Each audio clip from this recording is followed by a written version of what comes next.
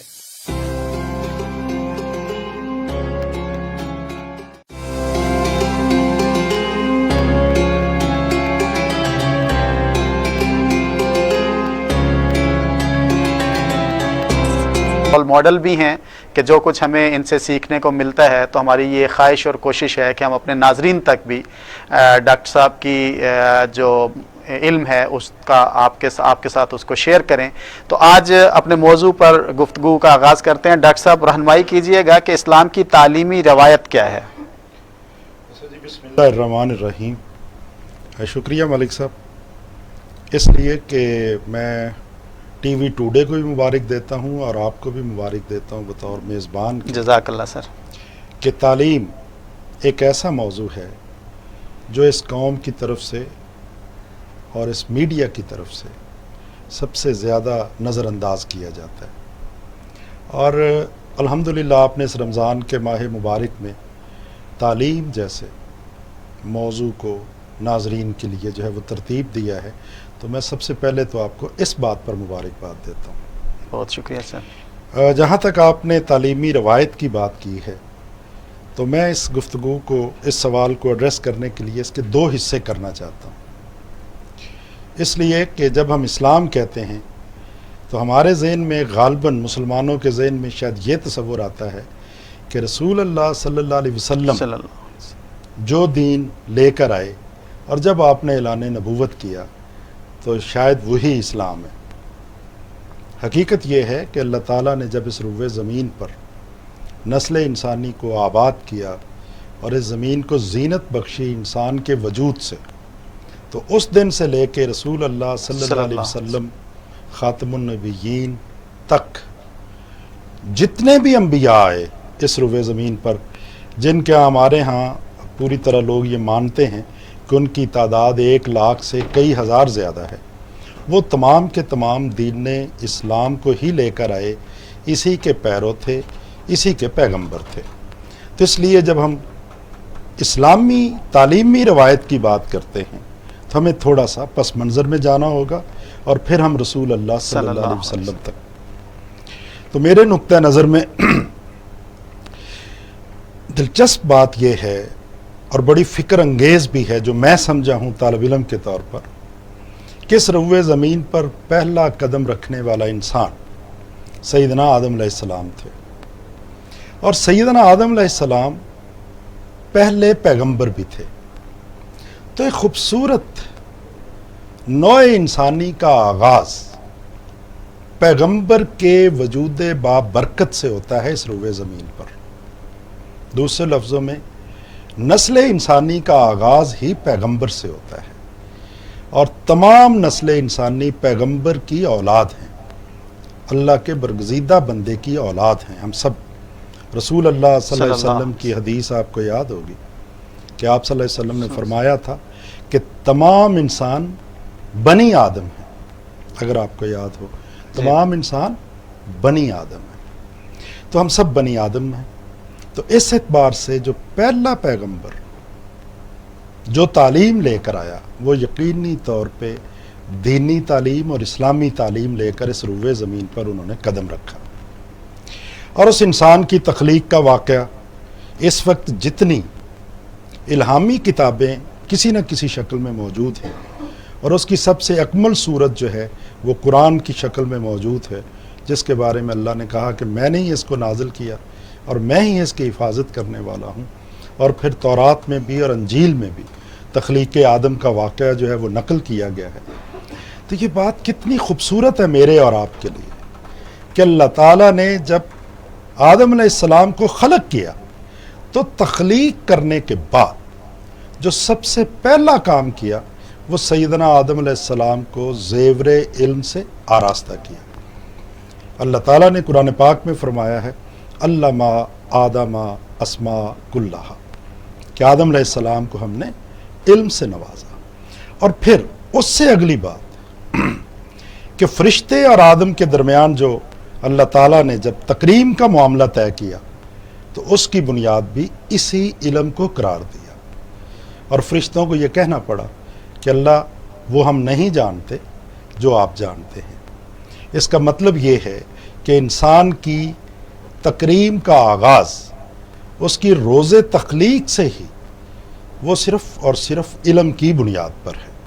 علم انسان کو مکرم کرتا ہے اور بے علمی انسان کو بے توقیر کرتی ہے.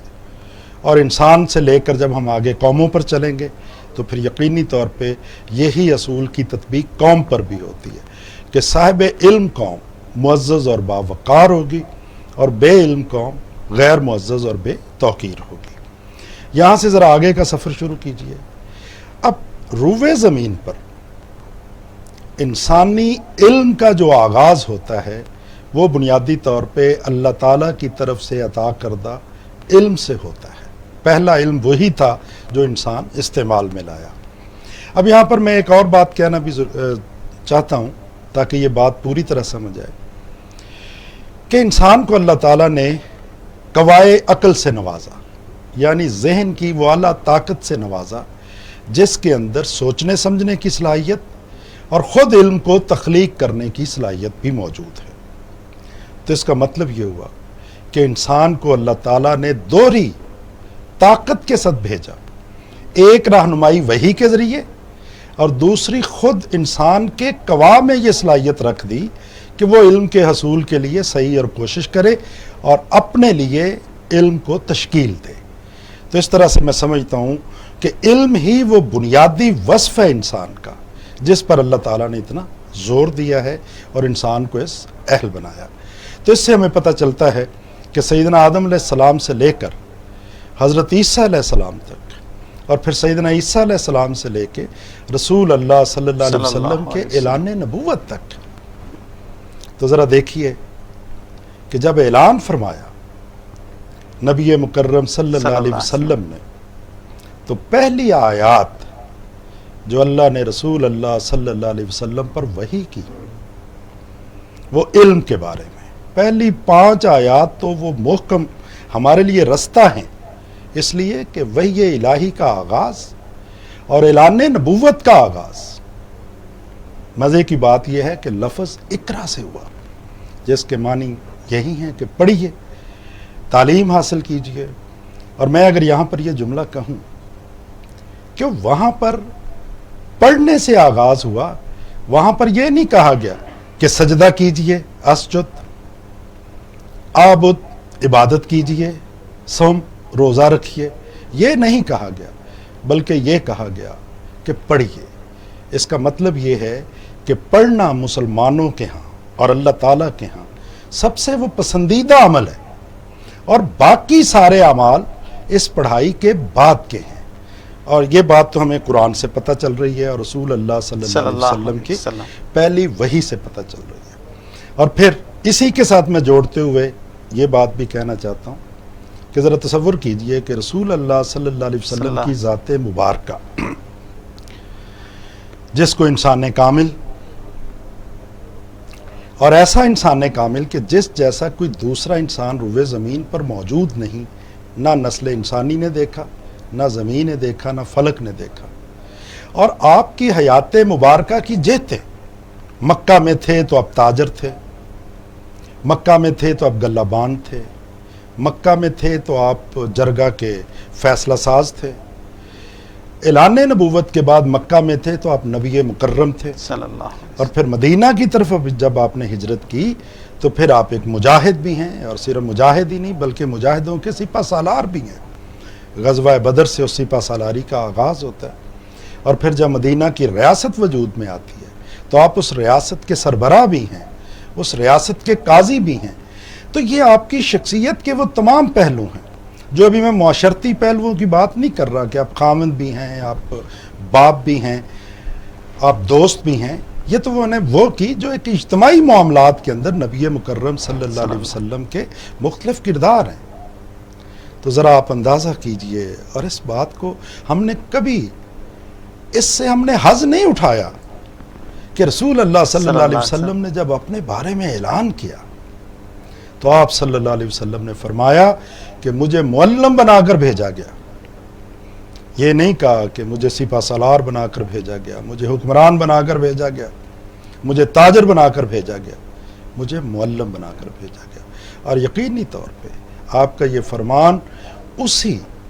وحی کی کانٹینیوشن ہے جس کے اندر سب سے پہلے اقرا کہہ کر جو ہے. تو یہ تو وہ بنیادی بات ہے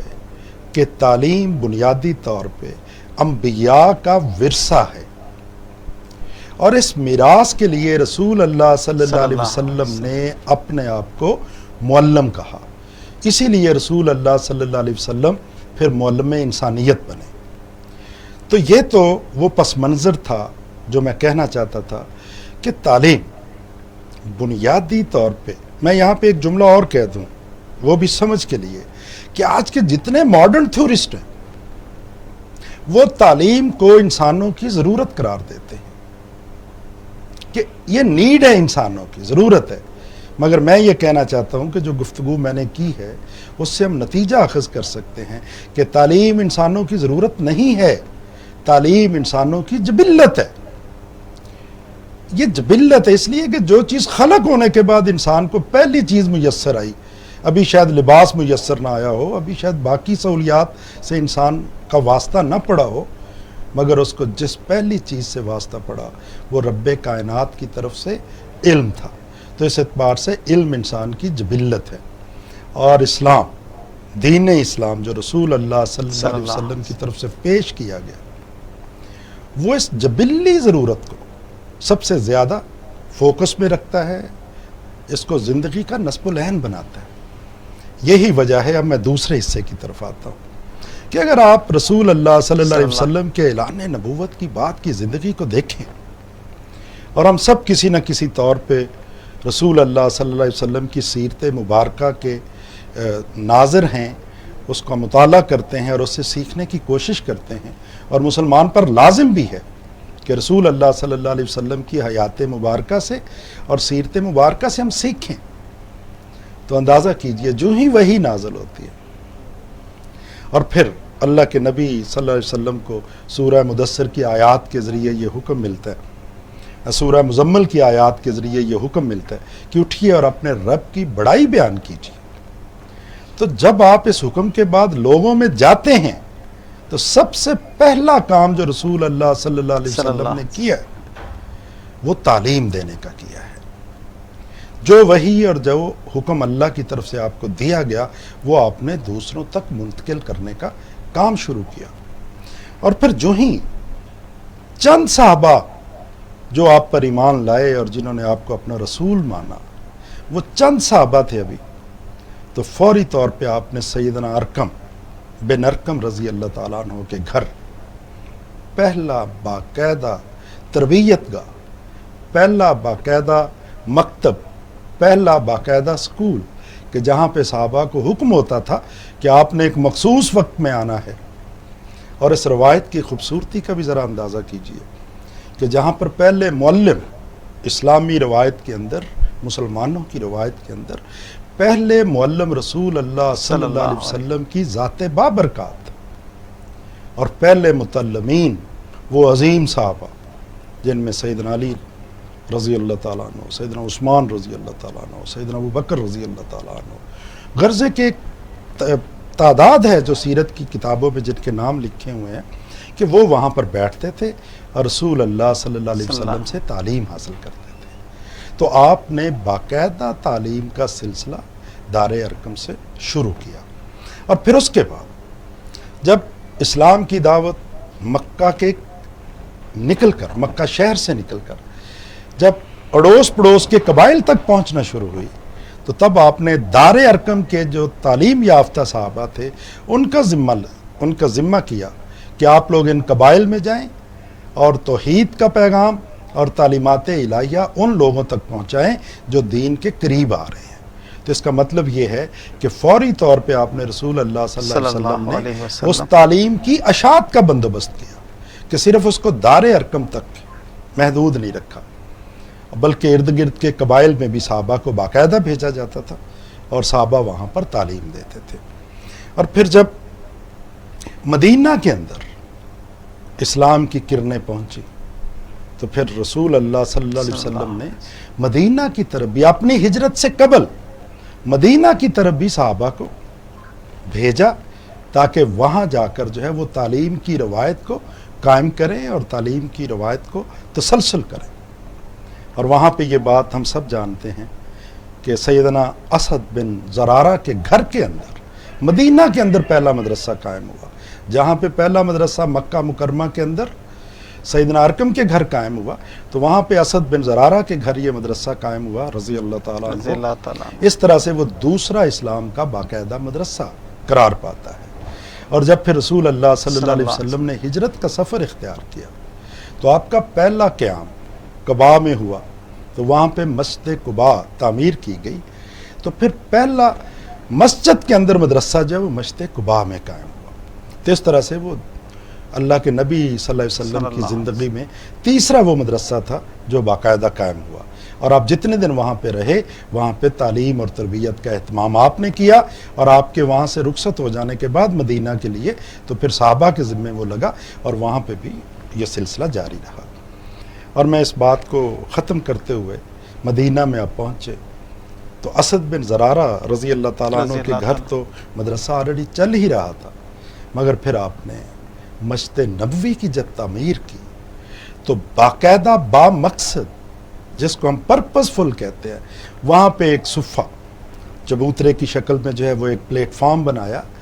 مسجد کے اندر جو مسلمانوں کا پہلا اقامتی مدرسہ بنا یا اقامتی تعلیمی ادارہ بنا. اور وہاں پر صحابہ جو ہیں جو باہر سے آیا کرتے تھے جو مدینہ کے اندر رہائش پذیر ہوتے تھے وہ صفہ میں رہ کر تعلیم حاصل کرتے تھے رسول اللہ صلی اللہ علیہ وسلم سے بھی اور باقی صحابہ کرام سے بھی. اور اس طرح سے وہ تعلیم یافتہ ہونے کے بعد مدینہ کے نواح میں اور دیگر قبائل میں جا کر تعلیمی روایت کو آگے بڑھاتے تھے. تو اس طرح سے مسجد نبوی ہمارا چوتھا مدرسہ اور پہلا اقامتی مدرسہ جو ہے وہ قرار پاتا ہے. تو یہ تو میں نے روایت کی بات کی کہ رسول اللہ صلی اللہ علیہ وسلم کی حیات مبارکہ میں تعلیم کس طرح سے اس کا آغاز ہوتا ہے. اور میں نے اس ساری گفتگو میں جس بات کو بیان کرنے کی کوشش کی ہے وہ یہ ہے کہ نبی مکرم صلی اللہ علیہ وسلم کی ترجیح اول تعلیم تھی. جزاک اللہ. ڈاکٹر صاحب آپ نے تو ساری جو ہے نا وہ کیا کہتے ہیں کوزے کو دریا کو کوزے میں بند کر دیا اور بڑی تفصیل سے آپ نے بات کی. اب وہ روایت اسلام کی تعلیمی روایت تو آپ نے بیان کر دی. میں ذرا بر صغیر کی طرف آؤں گا. مجھے اگر آپ اجازت دیں تو میں چاہتا ہوں کہ بر صغیر پر آنے سے پہلے جو درمیان کا وقت ہے جی سر اس پر بھی ذرا تھوڑی سی گفتگو کریں. اگر مختصر وقت میں آپ کر دیں تو دو چار. دیکھیے نبی مکرم صلی اللہ علیہ وسلم کی اس دنیا سے رخصت ہو جانے کے بعد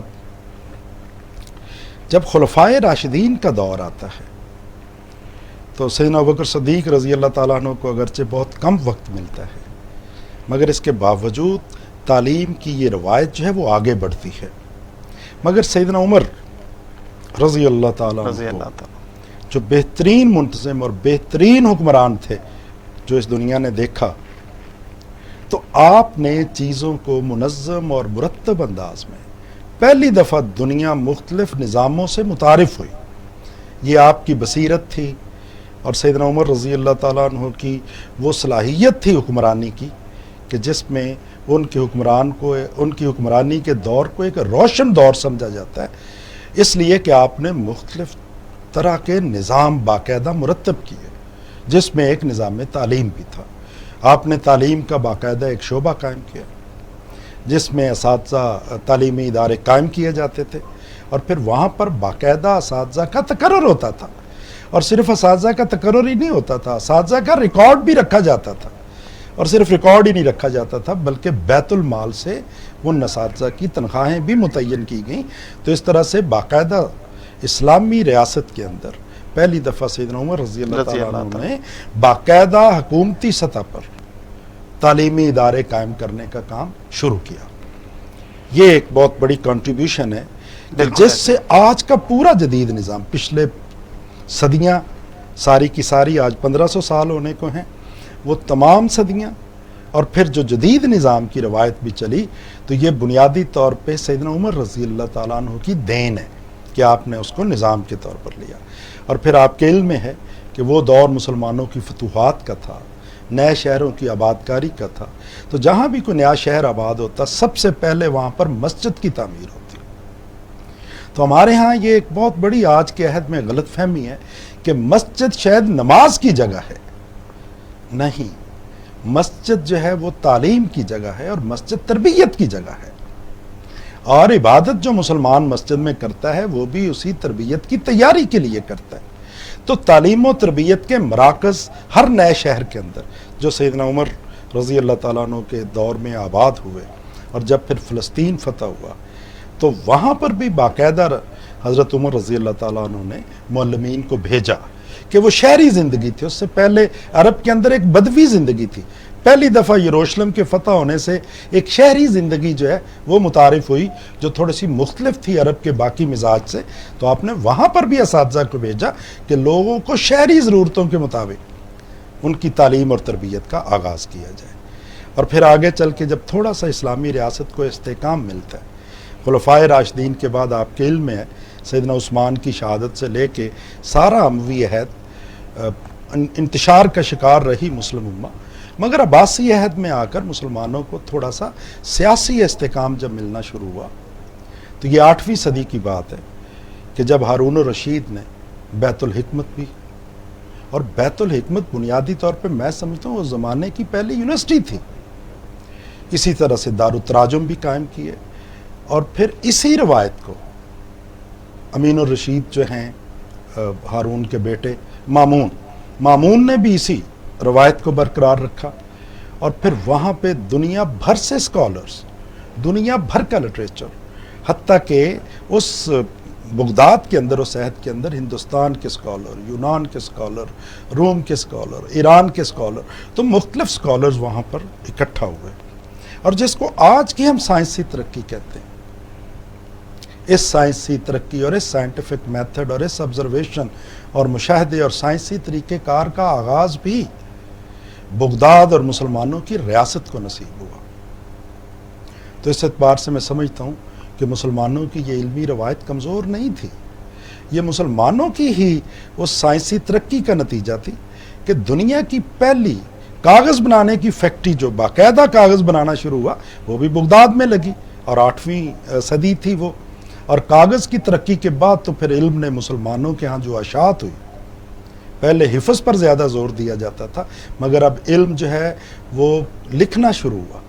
اور کتابت کی شکل میں وہ محفوظ ہونا شروع ہوا. تو اس اعتبار سے میں سمجھتا ہوں ابھی ہندوستان پر آپ نے آنا ہے تو میں نے یہ کہا کہ میں یہاں تک لے آؤں کہ دنیا کی پہلی آبزرویٹری وہیں پر بنی. انہی سائنسدانوں نے فزیولوجی اور آنکھوں کے علم پر بے پناہ ترقی کی, اسٹرونومی اور جیولوجی اور علم الارض پہ بہت بڑا کام ہوا. حتیٰ کہ مسلمان تھے جنہوں نے پہلا انستھیزیا ایجاد کیا, مسلمان تھے جنہوں نے پہلی دفعہ لیکوڈ کو باڈی کے اندر انجیکٹ کرنے کے لیے سرنج, بالکل مسلمانوں نے. اور میں اس کو دیکھ کر آیا ہوں, ذاتی طور پہ مجھے موقع ملا, لندن میں نیچرل ہسٹری میوزیم ہے لندن میں بہت بڑا, تو اس میں ایک باقاعدہ سیکشن موجود ہے جس میں مسلمانوں کی وہ کتابیں جس نے جدید سائنس کی بنیاد رکھی اور مسلمانوں کی وہ ترقی جو اس زمانے میں تھی انہوں نے وہاں پریزرو کی ہوئی ہے. تو وہ ہم ہی تھے اور مسلمان ہی تھے, اس لیے کہ جس امت کا والی اقرا سے اپنی اعلان کرتا ہو نبوت کا اور اپنے رول کا آغاز معلم کے طور پہ کرتا ہو, اس امت کی جو روایت تھی تعلیم کی وہ یقینی طور پہ بڑی مستحکم اور مضبوط رہی ہے. جی جزاک اللہ, بہت زبردست آپ نے باتیں ہم تک پہنچائی. ڈاکٹر صاحب وہ سوال میرا درمیان میں رہ گیا تھا اور آپ نے گزارش, آپ نے حکم کیا کہ جو ہے نا وہ اس کو پہلے روایت کو آپ فرمانا چاہتے ہیں, تو یہ ذرا بر صغیر سے متعلق تھوڑا سا ہمیں آگاہ کر دیجئے کہ یہاں کا جو تعلیمی نظام ہے اس کو بڑا آئیڈیل سمجھا جاتا تھا, لٹریسی ریٹ بھی بہت ہائی تھا, اور دوسری طرف ایک تانا جو ہے نا وہ دیا جاتا ہے کہ ان لوگوں نے تو تاج محل بنائے, ان لوگوں نے تو قلعے تعمیر کیے اور تعلیم پہ کوئی توجہ نہیں دی, اور یورپ کے اندر تعلیم پہ توجہ دی جا رہی تھی تو یہ لوگوں کی یاد میں تاج محل بنا رہے تھے. تو اس بارے میں ذرا ہمیں آگاہی فراہم کیجیے گا. اچھا جی، یہ تھینک یو، یہ بہت اہم سوال آپ نے کیا، اور اس کے بھی دو حصے بنتے ہیں جو سوال آپ نے کیا۔ پہلی بات کہ بر صغیر کے مسلمانوں کی تعلیمی روایت کیا تھی اور مسلمانوں کے عہد میں یہاں پر تعلیم کی کیا صورتحال تھی، اور دوسرا سوال یہ ہے کہ جو میں سمجھتا ہوں ایک بڑا فکری مغالطہ جان بوجھ کے پھیلایا جاتا ہے ہمارے ہاں کہ شاید مسلمان کچھ ڈی مورلائز ہو یا اپنے اسلاف کے ساتھ اپنے تعلق کو کمزور کرے۔ دوسرا اشارہ آپ نے ادھر کیا ہے۔ ہم ان دونوں باتوں کو اگر آپ اجازت دیں تو علیحدہ علیحدہ ایک مختصر وقت کے اندر ہم بیان کرتے ہیں۔ پہلی بات جو آپ نے کہی ہے، یہ روایت کا میں نے ذکر کر دیا ہے کہ مسلمانوں کی روایت تھی کہ جہاں مسجد بنتی تھی مسجد مکتب ہوتا تھا، اور محمد بن قاسم سے سندھ کے میدانوں سے اسلام جو ہے وہ بر صغیر میں آیا، چونکہ تاریخ کا موضوع نہیں ہے، میں اجمالی انداز کے ساتھ ذکر کر دیتا ہوں۔ پھر اس کے بعد یہاں پر غزنوی آئے، پھر اس کے بعد یہاں پر خلجی آئے، پھر اس کے بعد یہاں پر سوری آئے، اور پھر یہاں پر مملوکوں کی بھی حکومت رہی، خاندان غلامہ جنہیں ہم کہتے ہیں، اور پھر بالآخر یہاں پر مغلوں نے اپنی حکومت کو قائم کیا۔ عرب تاجر یہاں پر پہلے ہی آیا کرتے تھے، اور جب اسلام عرب میں پھیلا تو پھر عرب تاجر اسی طرح سے ہندوستان میں آتے رہے۔ تو جہاں جہاں مسلمان حکمران پہنچے ابتدا کے اندر، جب وہ علاقے فتح ہو رہے تھے تو وہاں پر مساجد کا قائم ہونا اور مقامی آبادی کا مسلمان ہونا ایک فطری امر تھا، اور مقامی آبادی کے مسلمان ہونے سے یہاں پر مسلمانوں کی تعلیمی ضرورت جو تھی وہ پیدا ہوئی، تو مساجد تو یہ کام کر ہی رہے تھے۔ یہ بڑی لطف کی بات ہے کہ اگر ہم لٹریچر کا مطالعہ کریں تو یقین جانیے جن حکمرانوں کو آپ اتنا کرٹیسائز کرتے ہیں، حتیٰ کہ مغلوں کو بھی بہت کرٹیسائز کرتے ہیں، اکبر جیسے شخص سے لے کر بلکہ بابر سے لے کر یہ جتنے مغل حکمران تھے، ان کے اندر ہو سکتا ہے تاریخ نے ان کو رقم کیا ہو یا نہ کیا ہو، غلط ہوں یا ٹھیک ہوں، بہت برائیاں ہو سکتی ہیں، مگر یقین جانیے بہت بڑا وصف تھا کہ یہ سارے کے سارے حکمران علم دوست تھے، علم کی سرپرستی کرتے تھے۔ میں نے کہیں پڑھا ہے کہ ظہیر الدین بابر جو ابھی مغلوں کی حکومت کو بنیادیں رکھ رہا تھا، اس نے بھی باقاعدہ بر صغیر کے اندر تعلیم کا شعبہ قائم کیا، اپنے حکم کے تحت ایک ریاستی ادارہ بنا تعلیم کا شعبہ، اور انہوں نے یہ کہا کہ مدارس کے لیے جگہ جو ہے وہ مختص کی جائے، وہاں پہ مدارس بنائے جائیں، اور ان مدارس کے اندر بلا تخصیص مسلم اور غیر مسلم سارے بچے جو ہیں وہ تعلیم حاصل کرنے کے لیے آئیں۔ وہاں پر متعین اساتذہ کی تنخواہیں جو ہیں وہ ریاست یا وہ ضلع دے گا، جس ضلع کے اندر وہ اسکول جو ہے وہ قائم کیا جائے گا۔ تو یہ بابر نے صحت کا آغاز کیا، اور اگر ہم بعد میں دیکھیں تو ہندوستان کے اندر پہلی بات تو یہ ہے کہ مدارس تعلیم مدارج کے اعتبار سے بھی تھی، مدارس سے مراد یہ ہے کہ ابتدائی تعلیم تھی، اور پھر ثانوی تعلیم اپنی اس شکل کے اندر مختلف ناموں کے ساتھ، اور پھر اعلیٰ تعلیم بھی تھی۔ یہ تینوں طرح کے تعلیمی ادارے باقاعدہ موجود تھے، اور مسلمانوں نے بے پناہ تعلیمی ادارے، مثلاً انگریز مورخین نے یہ لکھا ہے کہ ہندوستان کے اندر صرف بنگال کے اندر 1 لاکھ مکاتب تھے، اور اگر پورے ہندوستان کی میں بات کروں تو 5 لاکھ کے قریب مختلف طرح کے